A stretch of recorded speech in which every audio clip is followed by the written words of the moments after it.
Hello, everybody, and welcome to the latest episode of Let's Talk Astrology. Today, I'm delighted to be joined by Evolutionary Astrologer and the Vice President of OPA, Magali Morales. So, thank you so much for joining us today. And how are you doing? I'm doing great, and I'm so happy to be here, Callum. Thank you very much for having me. Thank you so much for coming. So, in today's episode, we're going to be talking about the trauma healing map and astrology, and you put together a wonderful presentation. So, let's dive in. Let us do that. So today I'm here to present a simple model for understanding and healing trauma. And I'm doing this partly because astrology is a helping profession and human beings come to us for support. So my hope is that this will be a useful tool for all astrologers. First, a little information about me. I am a Mexican Guatemalan evolutionary astrologer. I live in the United States, and I am OPA certified. I am a Scorpio sun, so no surprises when you find out that I have devoted my life to healing trauma. And a Neptune conjunction, if that's correct as well. Is that right? I do have, yeah, I have a Neptune Sun conjunction and a Uranus Moon conjunction. Oh, wow. And a Pluto squaring my nodes. So I am very, this life has put me on this path for a good reason, I hope. I've been a psychotherapist for almost 20 years, and I specialize in working with survivors of trauma in all different kinds of trauma, things that happen to children, to adults, and also, in different political and social contexts. I am a shamanic practitioner as well, a traditional healer from the Mexican tradition. And as you say, I am the vice president of the Organization for Professional Astrology, and I serve on the consulting skills faculty and have been the chair of ethics for OPA. So that's a little bit about me. And now we're going to define trauma, right? So what is trauma? It's a buzzword these days. It's a very commonly used word, but I want us to be very clear about what it is. So trauma is not one thing, is the result of an equation between two things. Your capacity to cope with stress and adversity and the violence that you experience in your life. So trauma is an event or a series of events that are usually terrifying, life-threatening, sudden, unexpected, overwhelming, with which your internal and external resources cannot cope. You see, those two things come together because some people can cope with a great deal of stress and adversity, and some people cannot. And this depends very much on the kind of supports you have present in your life.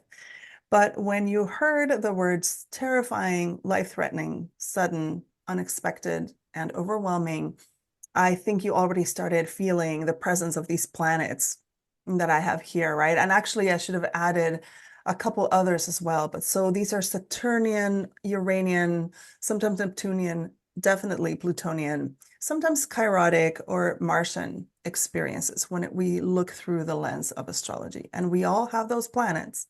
So you can assume that some of these experiences are going to show up in our lives. It's a really great point of bringing up the malefic. So whether that's Saturn, Mars, maybe for triggering events, the outer planets, the Uranus, the unexpected, the Neptune, which I often find in any health issues, particularly if there's a transit going over the ascendant or going through the sticks, and Pluto as well for that, maybe sometimes that destructive power. Definitely. And Neptune is interesting in this role. I mean, sometimes Neptune, gives us access to different states of consciousness. And in a way, trauma is a form of access to a different state of consciousness, an altered state. And sometimes it also works by dissolving, right? Dissolving our boundaries or connecting us to something beyond what the world of the five senses. And I think trauma is very connected to this.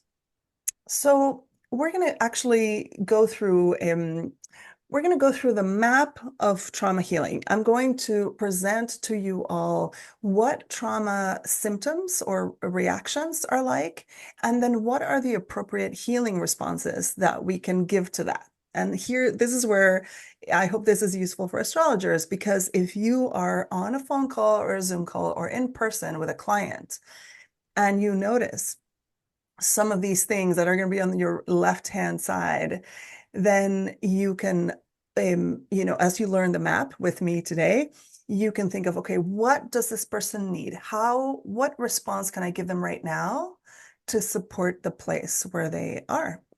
So we go to the first one. So what do people feel when they have experienced violence, loss, or adversity? They often feel fear and anxiety. And what happens in the human body is that the nervous system gets hyper aroused, the central nervous system, and our fight, flight, or freeze response is activated. So, usually we think about these things when, we're being pursued by a tiger or something, but the body doesn't know the difference between being pursued by a tiger or being exposed to other dangers. The nervous system acts the same. If you have a final exam or you were in a car crash, the tiger is still there. So the body does one of three things. It either wants to fight off the danger or flee away from it or freeze. And the freeze response is one that is often not as well understood. This is what a small animal will do when pursued by a big predator, right? Like if a rabbit or a deer sees like a big predator, they'll just freeze and pretend to be dead I in think the my hope. favorite is the fainting goat, where it just literally freezes and then just flops to the side. Exactly, exactly. And the reason they do that is because they think, okay, what if this predator can think that I'm already dead because I'm poisoned and I'm poisonous, and they'll just leave me alone, walk away. So something similar happens to us. Sometimes we just, and trauma survivors who experience a lot of numbness are those who kind of tend to the freeze response. So it can look different ways, but what you need to know is that the nervous system is in overactivated mode.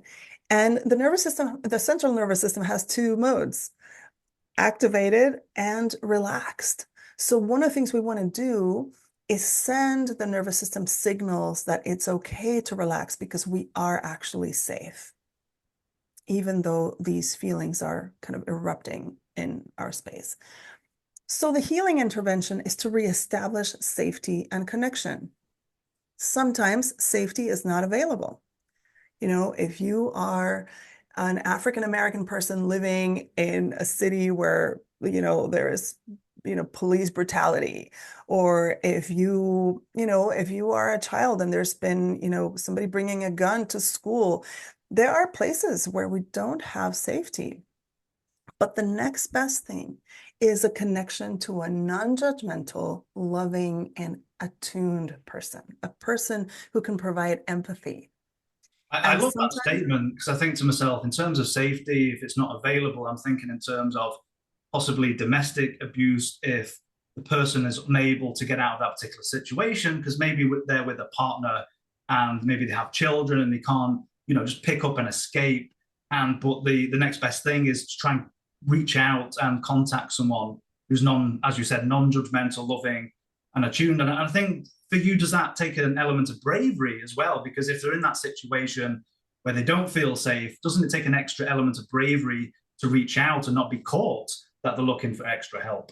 absolutely, absolutely. And domestic violence or relationship violence is a pretty complex phenomenon, right? I mean, one of the things that abusers do is to isolate their victims. So already these people are isolated. What if they had the courage to reach out like to you, right? And one of the most powerful things we can provide is that attuned, we call it attuned. What that means is emotionally in sync presence.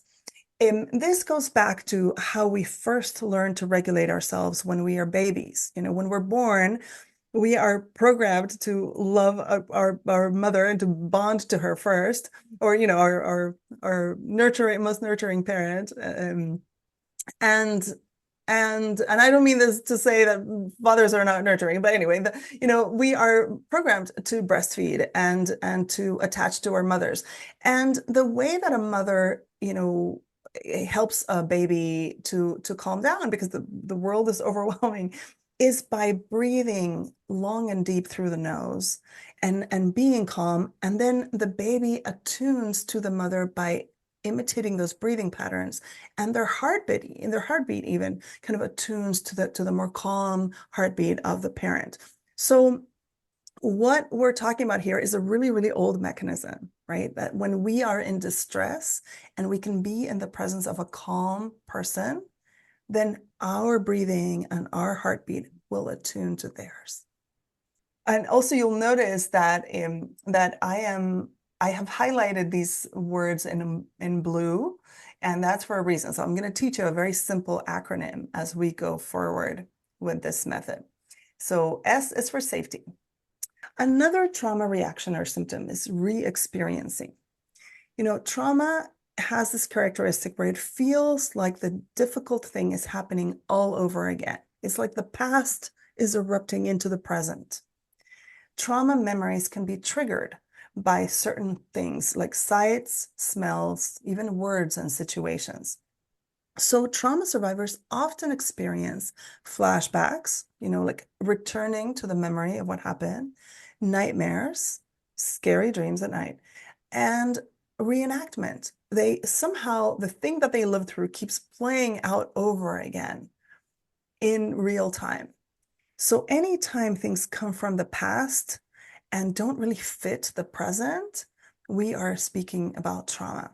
And these can be, everything when it comes to trauma is on a continuum, right? You can have a little bit of trauma or a lot of trauma. You can have like mild flashbacks or really severe ones where you are plunged into almost a hallucinatory memory of the event. All of these things are normal. They're all part of this kind of life-saving mechanism that our body has to confront trauma. The thing is, it is a life-saving mechanism, but we also want to move through it so that we don't get stuck. Because this is another symptom of trauma is the sense of being stuck in the same place. So the healing intervention that we employ when a client is re-experiencing trauma can go in two directions. One is simply self-soothing. So this is when some of the coping strategies for calming the nervous system down can be used. And the other one is diffusing traumatic memories, which is a healing method.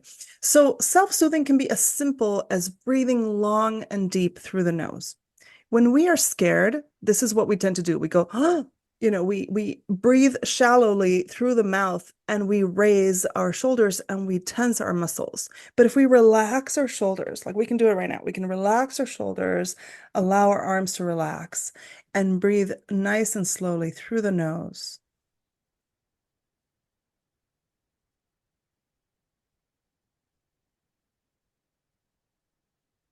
And continue doing that. Also engaging the belly, right? Remembering that the breath begins and ends with with the belly, so that we're using all of our lung capacity and keeping the exhale through the nose. Then that is the biggest signal to the nervous system that we can relax and things are safe.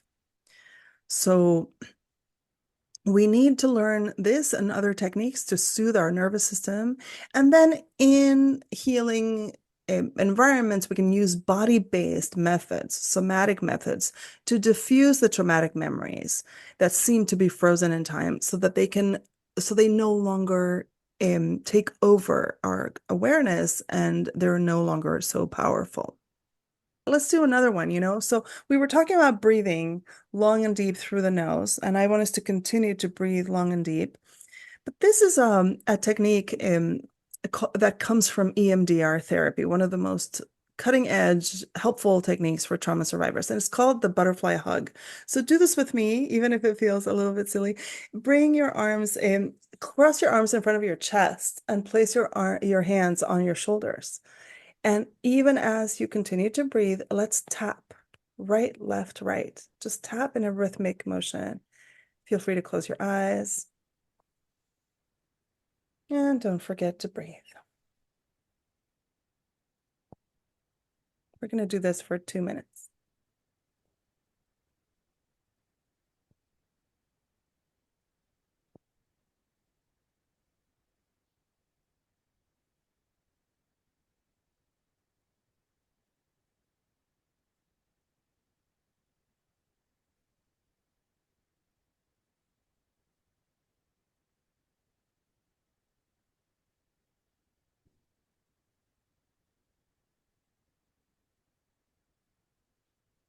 And on your next exhale, You can relax your arms down. So, you know, one reason this is a technique that was discovered by a Mexican therapist called Lucina Artigas, who I know and love. And one reason this is so helpful is because it does to the brain the same thing that happens when you go for a walk. You know how sometimes when you're stressed out, you go for a walk and you feel better. Or you have a problem you're trying to solve, you go for a walk and you feel better. Well, sometimes you can't go for a walk like right now, but you can definitely do the butterfly hug and allow this bilateral stimulation of the body to engage your safety response as well. Feel a lot calmer. I'm so glad to hear it. And so these and other techniques are things that I'll be teaching at the Oprah retreat. I'll say more about that later. But thank you for trying them with me. Okay, so here again, S is for safety. And one way we reestablish safety is by self-soothing. And we go to the next one. Another trauma reaction or symptom is overwhelming emotions. Emotions that seem too big for the present situation. So, for example, you just had a tornado advisory. Forgive me. But if you'd been in a tornado in the past that destroyed your home, how much bigger would your response be when you get that message, right? Absolutely. And especially coming from England, where we have, in quotes, quite normal weather. Coming to the United States for the last 12 years, I was in the Midwest. We've got big tornadoes out there. So it's one of the things that freaks me out because all I think about is American movies and these big tornadoes taking I know. all your homes. So as soon as I see that, it freaks me out. Right. I mean, the Wizard of Oz comes, Yeah, it's like you're transported. And there's other scarier movies, I am sure. So yes, this is, big weather events are one significant source of trauma. But the point is, when the more trauma you've had in your past, the more your nervous system is overreactive. And the more likely you are to have these emotions that seem too big for the present. And so trauma survivors lose the ability to modulate the intensity of their emotions. Therefore, the healing intervention is learning to express and regulate emotions safely. This is something we can all do. And by safely, I mean without hurting yourself or another person, right? Because there's lots of, people have told me, hey, when I get really angry, what helps is to smoke a cigarette. Well, that's great on the short term, but it's not great for the long term of your health. So let us find other strategies to reduce the intensity of difficult emotions that don't hurt us or anybody else. It's like opening the vent to a pressure cooker. So we humans, we only have a few basic emotions, and I want us to use the five fingers of our hand to say sad, mad, glad, scared, numb. Okay. So, for example, when it comes to sadness, like you can be, 20% sad, you're kind of bummed out, but you can be 80% sad or, 100% sad, which would be probably like suicidal, right? And does that feel safe? Probably not, right? Any emotion, even glad, when you take, the gladness to its extreme at 100%, you can be manic. So any emotion taken to its extreme does not usually feel safe. And we can use really simple strategies to bring them down a notch. So, for example, some people are feeling sad, they're grieving, but they don't know how to move their grief. But if they watch a sad movie, it'll help them cry. And then they'll feel better afterward. Or when you're feeling very angry, you can go take a basketball, take it to the court, and just throw the ball around. And that movement will allow you to move some of the anger out of your body and then feel better. I really like what you're touching on here about the healthy outlet. So whether that's taking a walk, I love on the coast here, taking a walk down the beach, or if you go to the gym for a bit more intensity, and these healthy outlets, in opposed to going out for a cigarette or having a few beers, whatever that might be, because the short term might be relief, but long term, like you can be doing damage to yourself. It So I can like have, that. yeah. And Mm. there's other risky behaviors that help some people feel better, but that are not advisable, right? So ideally, we're going to, I mean, we all have a diversity of coping strategies, and everybody should have like this long list of possible things to do. But ideally, we're going to lean into the ones that are not harmful, the ones that don't really have negative consequences for us. And we just want to expand some of those, right? So sometimes it's helpful to ask a client, what helps you when you're feeling sad? What helps you when you're feeling scared? Or who can you call when you feel like this, right? So, sometimes an astrologer will give a referral to a therapist, but really there are these other things we can ask that are helpful to the client to connect the coping strategy with the feeling that they're having right now. And they can be very simple. I mean, one way I love to think about them is things we do with our hands and our feet. So crafting, painting, embroidering, or baking, all these things that we do with our hands or with our feet. Go for a run, go for a walk, go for a swim, play basketball. And these are all helpful when we're thinking about how do we take an emotion that has grown so extreme that it's really making us feel overwhelmed and threatened and just bring it down a notch. Sometimes that's all you need to do. And you make it tying this into what you were saying before, the ability to cope. Now, if we go back to our natal charts, I know I'm speaking for myself. I have an out of bounds moon in Gemini, so I tend to have overwhelming or overreacting emotions. But say you've got that moon conjunct Uranus or another outer planet, and looking at the natal chart and then the transits and all the other movement techniques to see what might be coming up and how long that period might last for. Right. I mean, actually, you're touching on something fantastic because we astrologers, we have our own superpowers, right?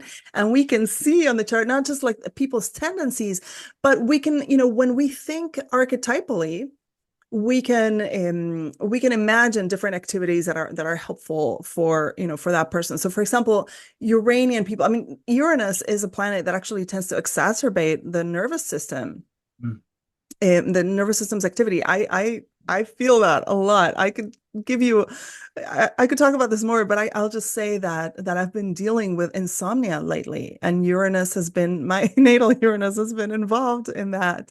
Wow. So what can we do to bring some of that nervous energy down? And sometimes it's like expressing it outward, either with art or sport, or also just like, kind of calming the body in the ways that we can, right?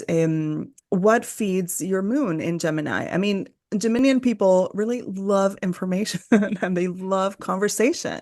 I bet you have, it's an out of bounds moon, so it's kind of like some of that energy maybe is too big. This is why you lead a podcast because you're so good at talking to people, right? That's why So this how episode is so wonderful and so timely with the tornado warning, because you've helped me to feel calm. And another thing that I do with Moon and Gemini is I need information. So I'm on my phone looking at the maps. I have all these YouTubers like Ryan Hall, y'all. Some of you out there might be familiar with him. So always keeping up with information because information makes me feel calmer. I'm not a great flyer either. So I'm talking about anxiety. I have to be in a window seat where I can see what's going on because I want all the there you information I go. need to stay calm. So absolutely wonderful points in this. What a great example. Thank you for that one. I really appreciate that. Yes. So, and the things that are going to help you are not the same that are going to help another person. But this is where the magic of astrology can really, be incredibly useful. So we're going to keep going, but I'm so glad that we get to live this in real time. So trauma reaction or symptoms, somatization. So soma means body in Greek, I believe. And the point of somatization is we experience health problems without a physical explanation or cause. Unhealed trauma also makes us more prone to chronic and autoimmune diseases. So there's these, health conditions that Western medicine is not that great at resolving, often have a non-physical source. And one of the things that happens if we don't learn to express our emotions in a healthy way and to move them, emotions have the word motion in them. Don't forget that emotions are about moving things. They give us information and then we need to move them out of the body. If we keep them in the body, if we don't have an outlet for our rage, our justified rage or our fear, then we might get sick. And so the healing intervention here we're still an E for emotions, is to metabolize those emotions, to digest them, and to continue to express them without hurting anyone. And do things like learn to set appropriate boundaries, learn to meet our needs. Our needs are important. Sometimes emotions, the information they give us is about, you need this. Are you willing to go and get it for yourself? Right? You need quiet. You need food. you need um you need somebody to not yell at you. Are you willing to create those conditions in your own life so that our body no longer needs to communicate with us indirectly by making us sick and, having us experience pain, but we can really kind of be up to date with our emotions. I love the keyword here that you're talking about setting boundaries. Now, through your experience and expertise, even I think for therapists or people working with others, making sure their cup is filled when they're working with others, because that can, as you know, can be draining working with others and taking on other people's issues and problems. How does the astrologer, in your experience, help fill up their own cup before they can help other people? Exactly. That's a beautiful point. One is that if you have a harmony in your life, if you are nourished in your life, you have more to give in the helping professions, but also that you deserve to be able to maybe cleanse yourself from all the material you receive from your clients. So this is where knowing about trauma and healing can really help you prevent secondary trauma, because secondary trauma happens to all the people who help trauma survivors, right? So one wonderful trick that a friend of mine taught me that I've never forgotten, Callum, is that she said, when I go home at night after seeing my clients, I do the dishes and I imagine that all the grime in the dishes going down the drain is like my client's problems going down the drain. I love that. I love that. And Just the visual and the physical point of putting that down the drain. Wow. bringing it together and bringing it with that water element that, helps things flow. So I love it because I used to hate doing dishes, but now I love doing dishes. And my dishes are clean. So I love that. yeah. So there was a time in my life where my main means of transportation was my bicycle, and I used to bike home from work. And that 20-minute bike ride of moving my legs and feeling the wind or the rain, it wasn't Oregon, so sometimes it was raining and I had to wear my rain gear. But that hiatus for my brain to relax and for me to move was very helpful in transitioning to my evening at home and leaving the problems of work behind. So yes, you can even use these coping strategies of things that you do with your hands and your feet to help yourself at the end of a long workday of listening to everybody's problems so that you protect your own mental health and have clean dishes. And clean dishes as well. I love that. All right. Next one is avoidance. We mentioned it briefly before. To avoid being triggered, we avoid people, places, and situations that remind us of the traumatic event. And this can be hard, right? Because what if the traumatic event happened at work? And how can you avoid going there? So even though avoidance can be useful, the truth is we can't do it forever and it won't always work. Ultimately, we have to really move toward healing. And the biggest ingredient of healing is grieving. So here's the letter L for grieving our losses. And grieving requires that we face what has happened. We take account of everything we've lost. We stop wanting things to be different. And we allow the emotions. Again, we cry and we rage for the injustice of it all. And we have like a little symbolic funeral for our old selves. I know this feels strange, right? But our ego state, like our conscious mind, feels like it's going to die every time it has to change. And this is what happens when we have like big Pluto transits.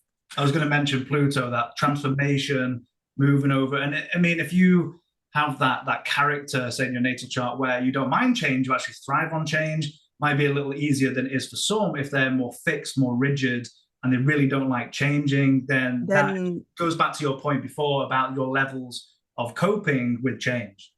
exactly. For some people, it's easier. We can see it in the chart. For some people, it's very difficult and they might need more assistance, right? And what happens during, what trauma does to us also is to delineate this very different before and after state, right? Suppose somebody, and I'm sorry, I don't mean to trigger anybody who's been through a tornado, but it's like before the tornado, I was this way, and after the tornado, I was different. Or what happened here in my area? I live in the central coast of California. We had a massive climate fire in 2020 that came within a mile of my house. We were evacuated from our homes. Some of my friends lost their homes to the fire. So it's like this totally different feeling of who I was before the fire and who I was after the fire. So trauma will transform you. We can't turn the clock back. We can't undo it, but we do have to relinquish our old ideas about ourselves. And that's what often Pluto transits do to a human being, And you make right? a, So touch on guess a what? really important point. And talking about anxiety, there's many people now, especially in modern society, that have that eco anxiety with the climate crisis and what's going on. You've touched on it there. I'm on the East Coast. We're going to have stronger and more fierce hurricanes come through. So having that extra trauma around what might come ahead or that anxiety, I think all of these healing interventions help very much so. Mhm. I am, glad they are of help. They've been helping me. I've been using them to help other people in my area also. Yeah, our world is being transformed, by our addiction to fossil fuels and other noxious things. And we will need to increase, I think, our level of skill dealing with these things and learn to change, to have gratitude for what has been before, but to allow change to happen since it's such a big law of reality. So grieving, learning to truly grieve is going to be very, very important. Here's another trauma reaction that is also connected with grieving, dissociation. So this is dissociation means to divide, and in this case, is to separate parts of our consciousness. Our psyche tries to protect us from overwhelming experiences by splitting and trying to bury or forget the painful events. Sometimes we feel incomplete, like a part of us is missing. And also, here's again the feeling of a definite before versus after feeling. This happens, remember, on a continuum. So you can kind of forget something that happened a year ago, but children who go through very painful, adverse experiences sometimes forget entire years of their life. This again is a life-saving mechanism, but it can make us feel divided. It can make us feel fragmented. A lot of what trauma does is to divide and fragment. So what can we do in response? As we grieve our losses, we can begin by grieving what we've lost. Sometimes that can be, years of our childhood, or we can lose, something like a home to a natural disaster. Um, and we can start including our memories and our awareness as much as we can. And although we cannot change the past, we can call back to ourselves our life energy. I wrote here in acts of soul retrieval. I am a shamanic practitioner, and so I practice this indigenous method that is very, very ancient called soul retrieval. But all it is shamanic societies used to have a very clear understanding of the connection between soul and body. And in a way, this is a metaphor, okay? But when you experience trauma, the connection between your soul and your body is torn a little bit. And indigenous peoples always thought that a part of ourselves would go into the spirit world seeking safety. And they developed the method of soul retrieval to call it back to us. Now, soul retrievals don't only happen in the healing room of a shamanic practitioner. They happen through psychotherapy and they happen in other ways. Sometimes they happen spontaneously. But it is like that action of reclaiming, even if you can't undo the trauma, reclaiming the parts of yourself, like not giving away some of your power to what happened or not feeling diminished by it, but reclaiming a sense of wholeness. I love Yeah. that. Reclaiming some of your power and not being entrapped by past events to keep going forward. Exactly. And that must, of course, be an ingredient of this healing process, right? Because often, when we stay, it's like it makes sense for a trauma survivor to feel victimized, to feel like a victim for a time, but we don't have to stay there. We can move through the state of taking the loss really personally to the stage of being a survivor and even a victor, right? This is part of the map as well. How do we move from the place of just utter loss and devastation to noticing, hey, I'm still alive, I'm still here. There are still good things around me. And then deciding, what do I want to do with the rest of my life? My life's not over. There's more to it. So this is connected to the process of grieving, relinquishing what is past, and then calling back to ourselves the agency that we still possess.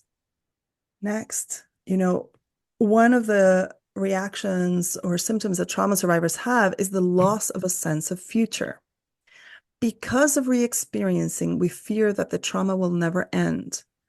And because we couldn't protect ourselves at the time, because sometimes, can't protect yourself from, a predator, or or a natural disaster, we learn to feel helplessness. And just this helplessness can be learned, it can be unlearned. So we have a sense that that there's no future anymore. This will come up when we talk about our examples here in just a minute. But the healing intervention is the slow return of hope for the future as we recover our safety. S for safety, remember. And we learn to regulate our emotions, E for emotions. And we grieve our losses, L for losses. We replace our negative beliefs with more empowering ones. And we begin to recover a sense of looking forward to the future or a little bit of excitement. And when that happens, that is a sure sign that we are healing. And so this map is not a linear map. We can visit the need to recover safety, the place of regulating our emotions, the place of grieving our losses and recovering the future many, many times. It doesn't go in a line, it's more like a spiral. But when we have that sense of future again, that is a sure sign that we are healing. I love that statement of return of hope for the future, because you'll meet people if they're going through really troubling and challenging times, is that they're so encompassed and so in that moment of what they're going through that they're not seeing the potentials of the future. They're not thinking and they've got no hope for the future. Yeah. And one thing that is true when somebody comes to see you as an astrologer, first of all, they decided to come see you. So that is a healing action, right? An action of courage and healing and hope. And secondly, if you are fun to be around, like kind of like you are, Colin, we can notice that right now you're not in danger. I mean, there could be a tornado and then we'd have to take measures to protect you. But you're not in danger and I'm not in danger and we're having a good time together. And that in itself is a soothing experience for the nervous system and it's healing. So even just noticing, when a client is having a really hard time, you can remember that here they are. They took a healing action by calling you. They're receiving support. And right now, in this moment, nobody's in danger and we're all having a good time. I would like everybody to walk away today with this map that's very simple. Our acronym is SELF, and it includes these four things: reestablishing safety, managing overwhelming emotions, grieving our losses, and reclaiming our sense of future. And next, I'm going to move into a couple of examples, but I wonder, Callum, if you have any questions or comments so far. I just love how you structure this presentation. And anybody watching this video, the great thing about YouTube is you can pause the video and take notes. But I think your advice, the way you put this together, absolutely wonderfully put. Thank you so much for sharing with us today. Oh, you're so welcome. I am delighted to do this. And Thank thank you you. for calming me down during Oh, a tornado warning. of course. That's what I'm here for. Timing is astrology is not coincidence. It's good timing. This is just so true. Oh my goodness. So let's talk about a client case study. This is this is one of the my favorite cases that I've had the honor to work with. So we're going to call my client Anna. Her mother died at age 40, giving birth to Anna. And she came to see me when she was 39 and she was pregnant with her third child. And she started having fear and visions of dying in childbirth at age 40, like her mother did. This refers to another aspect of trauma, which is called the anniversary event. And whenever, a year after somebody that we love dies, or a year after we have a major surgery, we usually remember it, right? There's something about the sun being in the same position it was last year that brings up the anniversary effect. And in this case, there was a really intense anniversary effect because my client lost her mother when she was born. Essentially, she never got to have a mother. And here she was approaching the same age and pregnant at the same time. And she had just finished birth worker training. So this person is a birth worker. She helps mothers birth their children and take care of them. This is her profession. And she really wanted to take, to grow in her career. She was, even though she was ready to have her third baby, she also really had a lot of ambition to continue to progress in her career.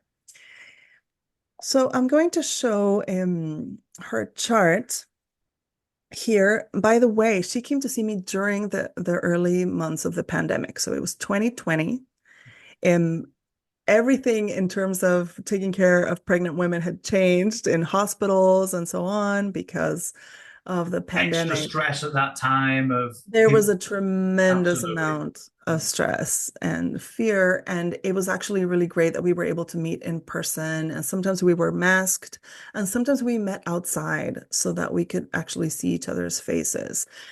So I took all the precautions that I could and still was able to see this person in the flesh, in person.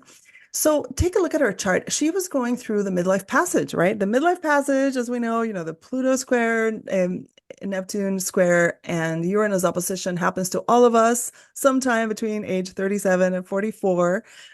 And here she was 39 years old. And take a look at this. So Pluto had completed the square to itself, but it was still, it was going through her seventh house with Saturn and Jupiter close by, and really still influencing this, this conjunction of Pluto Mars in her fourth house. This is one of the signifiers of the death of her mother. And over here, yeah, Neptune was squaring itself, and during the Neptune square, we often have a recalibration in our approach to our spiritual purpose.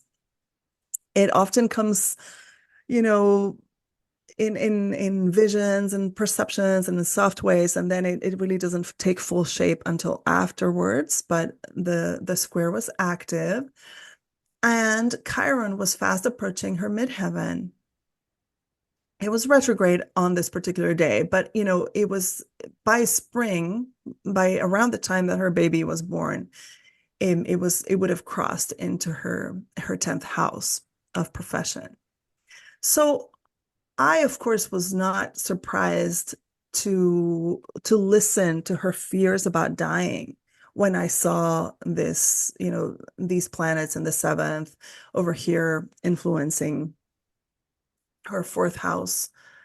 And, yeah, this double whammy of Even going back to the natal chart, maybe some of the fears there. I mean, I take a look at that Mercury, it's combust in a T square with the Chiron Uranus. The moon is not in particularly great shape. So if you want to take that archetype as mother, some of these fears here, and of course, we've got that Jupiter debilitated as well. So I'd even say natally, there are, I would maybe say, some imprint of fears. And particularly now where you've got these transits around Mhm. 2020, pregnancy, having fear about being around this age. I think at the age of 40, you're in a fifth house perfected year. So you're bringing up the themes of children as well. So all of this in combination, you could just see why this might be an anxiety or a fear driven time, maybe for this time. Indeed. And of course, a 40, pregnancy at 40. I had my child when I was 42, and doctors treated me like this high risk, case. They were always, talk about not feeling attuned.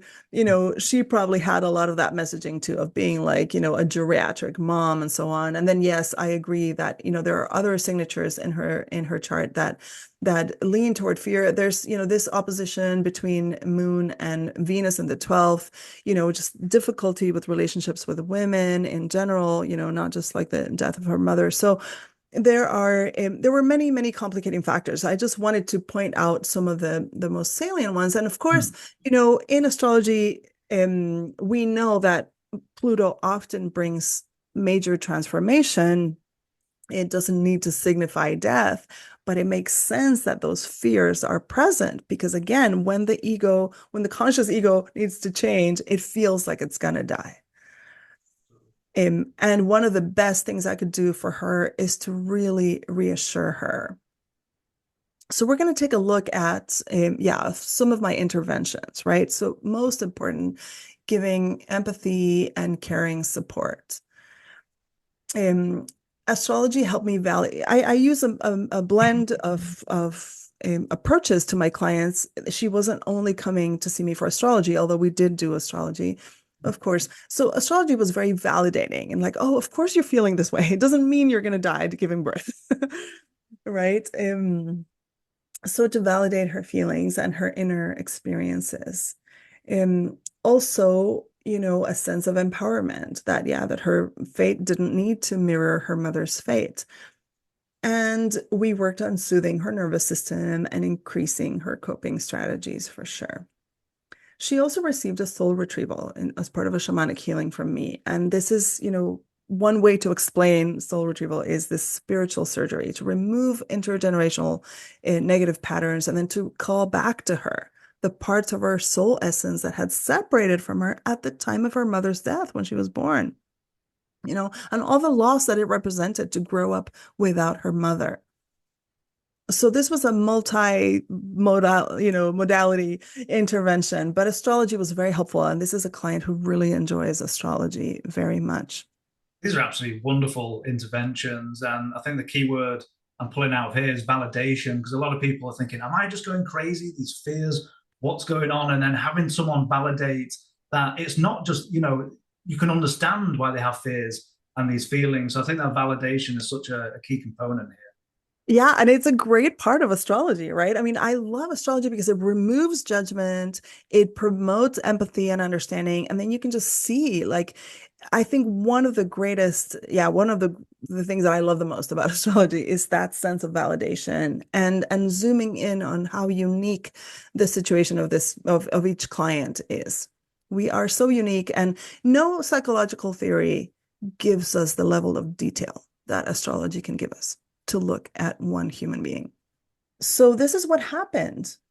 Fortunately, her baby was born healthy and she had a super empowering home birth. She had a hot tub in her house. She had two friends who were midwives, who work in the same field assisting her, but she essentially was her own midwife. And she also developed the courage. You remember that pressure in the seventh house. She was in a relationship that was not truly supportive of her, and she developed the courage to end that relationship with the father of her baby. Wow. I was going to Um, mention about that pack seventh house and that Saturn being the outer sec malefic as well. I was like, there's a lot going on there with relationships. I mean, so this makes sense, but having the courage to end an unhealthy relationship, I mean, that's Even incredible. when you just gave birth, not to mention that, right? Because it's a time when, we need support. But there was a tremendous amount of pressure in that relationship, and it would have really had to change drastically in order to not end. But the relationship ended. She had the courage to do what she needed to do. And then she went on, that Chiron was going back and forth over her midheaven there for a minute, and she went on to have a great career success Absolutely after wonderful. that. And she has helped many, many pregnant women work through their own fears. That's such a wonderful case example, and that's absolutely wonderful with all the interventions. One question I have for you as well: how important is it for astrologers or in any other health healing profession that you're dealing with? You're not telling a client what to do, but maybe exploring the options and not being too deterministic. What are your thoughts around those general questions? Oh, I love that. I am like you, Callum. I never tell clients what to do. I promise my clients two things when I meet them. I will never tell you what to do, and I will always tell you the truth as I understand it, which means that I don't know all the truths of the world. I just know the ones I know, and I recognize my limitations. See, the reason it's so important to not tell clients what to do and to trust them to be the experts in their own life, to make their own decisions is actually there's a further reason for that, which is when trauma happens to somebody, their choices got taken away. If you are a victim of abuse or, in a situation where another person has done harm to you, they've taken your choices away. And if a professional is telling you what to do, they're also taking your choices away. So I really believe in self-determination. I think free will is the most powerful law of the universe. And it's also what allows us to confront difficult placements in our charts with some measure of freedom too, right? We are born with these energies. We can't change those, but we can change how we approach them, how we relate to them.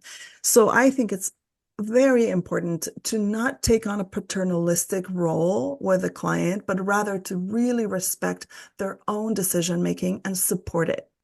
So yes, we give options, we give ideas, we can brainstorm together, but ultimately the decision making really needs to belong to the client. And this is something that we emphasize in when we teach consulting skills at OPA, for example.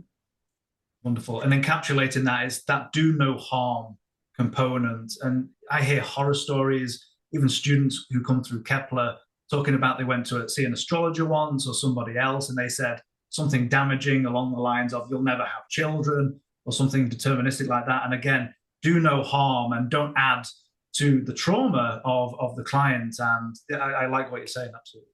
I agree.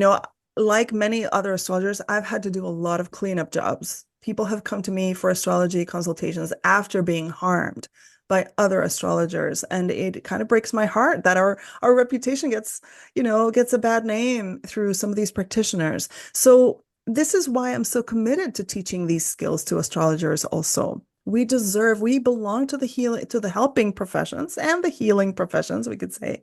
And we deserve to have all the tools we need to do our work effectively. So thank you. I really I cannot overstress that point enough. I think we need to be deeply respectful of our clients. And I'll be talking about all that stuff at the retreat as well, because I'll be talking about how our own filters color what we see. So when we meet with a client who's obviously had different experiences than our own, and maybe grew up in a different country or in a different cultural space, we need to learn to listen with a lot of empathy and care because our interpretation, we can understand the planets and their positions as much as we can, as much as we want, but the value of our interpretation as we apply that to life will depend on understanding the circumstances of our clients. So thank you for I'm that so one. happy. I'm so happy to hear these results for your client. Yes, it was, of course, there was so much to celebrate, right? I mean, being pregnant can be scary and giving birth is a big event and we hope that it doesn't have to be traumatic, but there was a lot riding on this experience for the client and it had a beautiful outcome and I am so, so grateful. Of course, the outcome was not up to me. The universe controls that I don't, but it was an honor to be able to support this person through those big fears. Wonderful, wonderful. And And I you think touched on a really important point there, talking about cultural differences, socioeconomic factors. Of course, we can look at the astrology, but taking all those environmental factors into consideration, working with clients where in their culture, what is acceptable there might not be in a different one, and taking all those considerations together as now astrologers work with not just in the local environment like they did maybe say in the 70s because we didn't have the internet, but working with people overseas and taking those cultural factors into consideration. I think that's a really important point that you absolutely. I mean, I grew up in Mexico, you grew up in Britain. We have different experiences, right? I'm a woman, you're a man. I think you made. You identify had more as a sunshine than I man. did. Right? I mean, there's so many things that color our experience. And for example, and this client happened to be Latina like me. So, I had like some insight into her culture, but sometimes clients come to me from a totally different culture, and I also need to, I don't need to be an expert in that, but I do need to listen well. All right, let's move on to our next example, which is also pretty interesting. Favorite. I Favorite. know, we were just fawning over this earlier. We just love Frida Kahlo so much, and she is also Mexican like me. So here's another case study. We're going to look at her fascinating chart. Frida Kahlo. As many of you know, because there's been wonderful movies made about her and her story is very public, she was an 18-year-old high school student when she was involved in a very traumatic bus versus tram accident in Mexico City, where a railing pierced her abdomen and shattered her spine and did all kinds of other damage. She was placed in a full body cast for months at a time. And her mother happened to install a mirror above her bed and give her painting materials. And this is one, I think she was painting before this, but this is one of the like life-changing experiences that really set her on a different path and allowed her to become one of the world's most beloved painters. And as you probably also know, like we can see in this self-portrait, she was so skilled at depicting pain. Right here, she's wearing a necklace of thorns.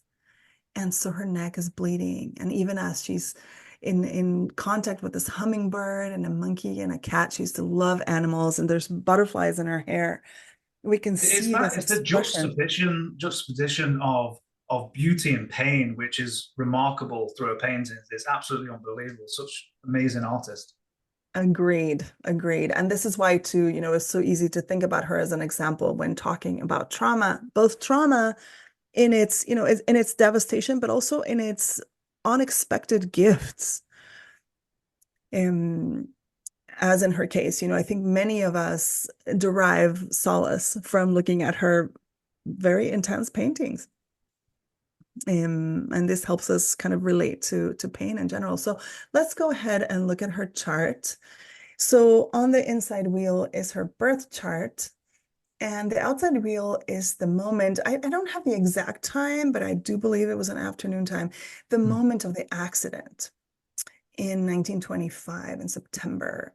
And so, one very interesting, some very interesting features of her birth chart are the Sun-Neptune conjunction in Cancer in the 11th, and Uranus-Mars conjunction there with the South Node close by in Capricorn in the 5th.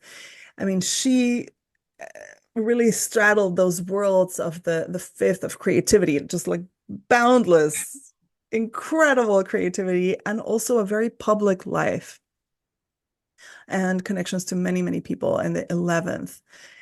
And look at what was happening at that time. Here Pluto is in at 14 degrees of Cancer. It has already touched her sun, but it was going to go retrograde a couple of weeks later and really go over this whole area where Neptune and the sun are located and really kind of stimulate and awaken this opposition.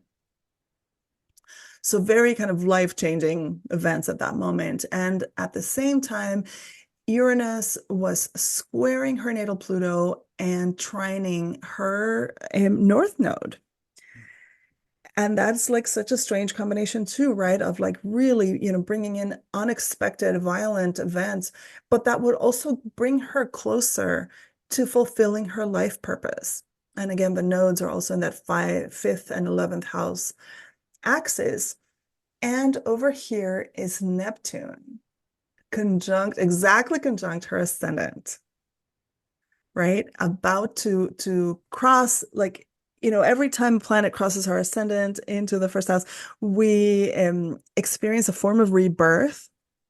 But also we're talking about Neptune, the great, that works by dissolving. So here is Neptune dissolving her idea of who she used to be to create somebody completely different. Remarkable about these charts here is just everything is being activated. We've got the outer planets. You mentioned Pluto that will go retrograde and go back over the sun, activating that opposition with the Uranus Mars. We've got transiting Uranus going through hitting the square Neptune on the ascendant. We've got the transiting Mhm. Mars as a trigger, possibly in the Yes, just in exactly. opposition to the Mhm. Uranus. So at this time, I mean, if she had an astrologer days or weeks before this, it's something that I might have said, just stay at home. But again, Yes. look at eventually all the beauty she brought to the world through all of her work. Yes, I mean, what a momentous, experience. And you're right. I mean, sometimes we wish we could. I think sometimes astrology, especially when it comes to these events, is more helpful in retrospect. I don't know what would have happened if she'd stayed home and never gone anywhere, right? I don't know if we have the power to really prevent some of these things from That's what I happening. mean. It comes back down, as you were saying before, fate versus free will, and Mhm. it really is that's that question that astrologers that we struggled with for so long. What element of agency do you have versus? Because sometimes I'll pull up, all my solar returns, perfections, everything that comes up, and it happens near enough, or something will event that'll happen near enough on the day, and I'm like, well, was this already planned, or do I have an element of control here? So it's a question I Mhm. struggle with, and I still struggle with. I think we all will because, Yeah. it's the mystery, Callum. We have some powerful tools in astrology, but like my one of my shamanic teachers said, the point is not to clear up the mystery. The point is to make the mystery clear. There you go. And by that, I mean the mystery never goes away. But thank goodness we have some tools to try and understand, right? So here we are, we are alive, long after Frida Kahlo's death. We admire her art, we are contemplating her life, and we can just see like the incredible like energy of, oh my goodness, big accident happening here. Um, and what happened later? What happened after that? What did she do with it? So here's a photo, a black and white photo of her with her assistive materials, being able to paint in bed while she's wearing, they put her on this, she's in a cast, but also they had to extend her spine. So there's this thing tied to her head that is pulling her toward the top of the bed. She must have been in excruciating pain so much of the time, but this is what she could do to make herself feel better. Like I said, hands and feet, right? Here she's using her hands and her amazing creative spirit to create paintings. And these are some of the most famous paintings she has that also portray the level of pain that she experienced. What So a here, remark, and I said this before the recording, what an absolutely remarkable person to go through all that trauma and the pain, as you're saying. It's great, such wonderful artwork to be an outlet for all of that, right? but to have that strength to carry on and go through life and all that she achieved, Yeah. it just blows my mind, that level of strength and character. Mine too, to turn it into beauty and into solace. And for example, this central painting, um, the little flag that she carries says "Tree of Hope, stay firm," right? So she's kind of feeding her own sense of hope, and in her hands, she's holding one of the braces she had to wear around her torso. And here, her back is bleeding. She had many, many surgeries that I imagine were painful and very and created a lot of hassle. In this other one, this amazing this I forget what it's called, but in Spanish, columna vertebral is what we call the spinal column, right? Well, in English too, it's a column. So here she drew a Greek column in the place of her spinal column that is cracked in pieces. And she has all these nails just piercing her skin and her face. It's So quite this, interesting bringing in the element of ancient ruins because you have that the ruined part of the column and the spine, something that's Mhm. ancient and worn over time and has the cracks in it. Just wonderful imagination and wonderful artistry. Right. And so I imagine what this does. I work a lot with people with physical disabilities. And so what she represents to people who have to cope with the same things. What a gift to the world that is. So as astrologers, I'd like us to think for a minute, what coping strategies helped Frida and what interventions would you use with a client like her? And here are some nice photos of ways that she coped. And you can see her incredible connection with animals.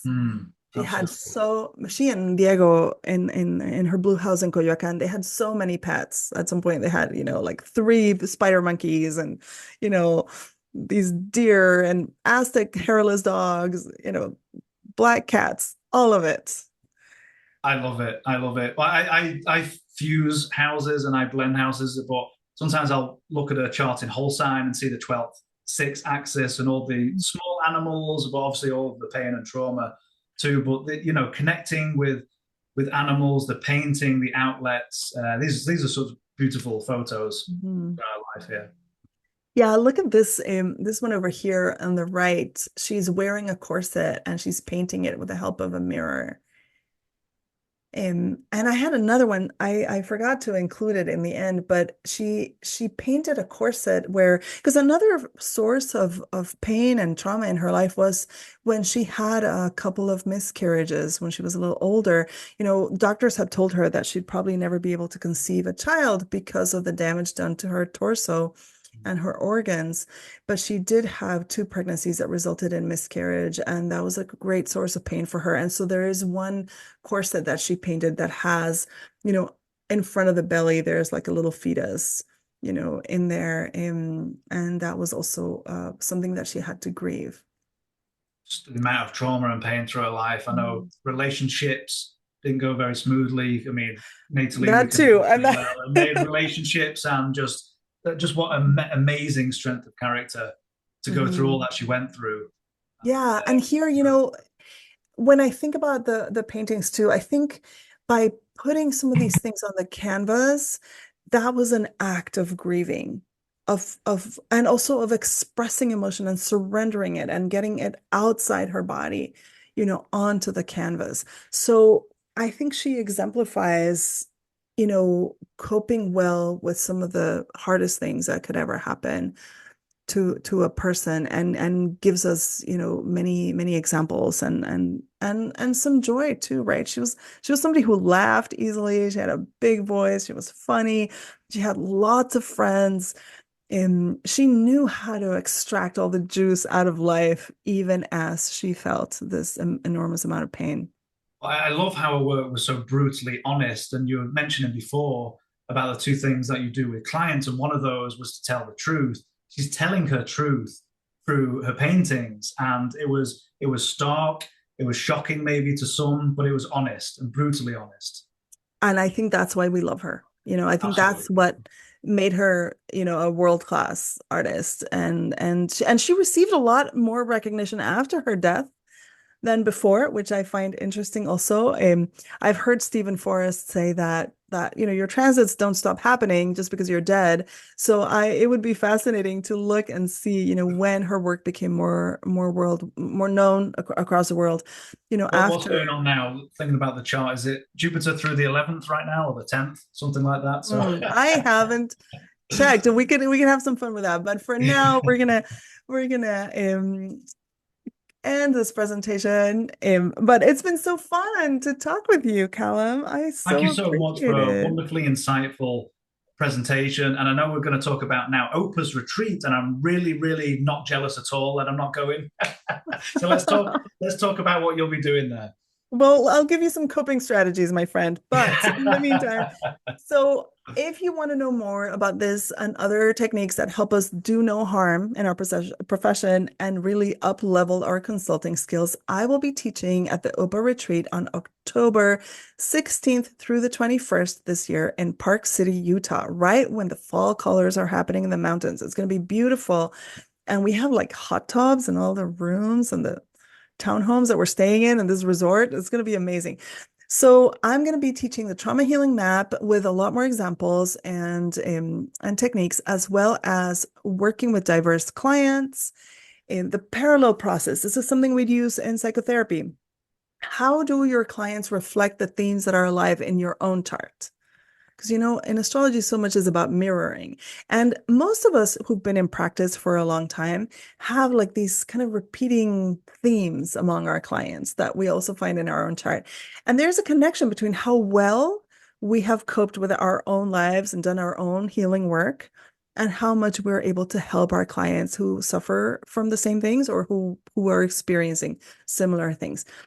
And finally, how to protect yourself from secondary trauma. So if you want to know more about all these topics, please join us. I will be teaching at the retreat in a 3-day track. So the retreat is structured in such a way that the first day we will all attend some lectures together with some of the superstar astrologers that are included, and then some of us are going to teach 3-day sections and do a deeper dive, and we'll be looking at our own charts. So it'll be an intimate environment. My hope is that it will build a very safe vibe there to share about our own lives. So please join us. You can also find me at magalimorales.com. I am at your service. If you have any questions or comments, if you want to know more about this, please find me. I will say, And certainly thank sign up you. for this so I can live vicariously through you all when you sign up for this and go there. Send me photos and videos. It sounds absolutely wonderful. You are welcome to. And actually, this reminds me, Callum, because if you are to need it in on my website in the resources page, there's 2 brief videos about how to calm your body after stress, and there is a one class on how to cope with stress, and it relates to the trauma healing map. So by all means, if you need that support, you can find some there, and also I am at your service if you need me.